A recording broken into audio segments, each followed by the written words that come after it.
隋棠、王彩華、溫昇豪、江宏傑與陸雲熙等人一起進行開鏡儀式。少年偵探誕生節目在台南拍攝，以原台南放送局做節目主場景。過去他透過聲音來進行放送，今天他將要透過一個很有趣的一個影視作品一個節目，那來播放更多關於台南的故事。可是呢，在這個故事當中的一個核心的精神，事實上就是法治的一個精神。这个收視率不要太高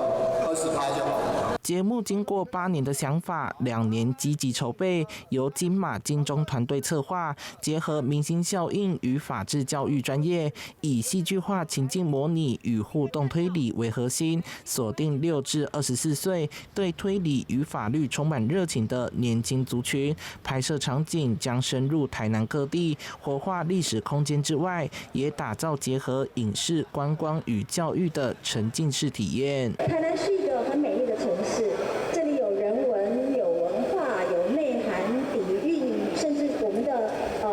天氣都很好，人很善良，什麼都好。如果少年法治從台南開始萌芽，那麼這個城市會更偉大。少年偵探誕生也獲得文化部的補助與支持，在中央、地方政府、產業界以及文化界貴賓共同見證之下，將成為一項由台南在地力量共同推動的文化影視計劃。記者周海棠的報道。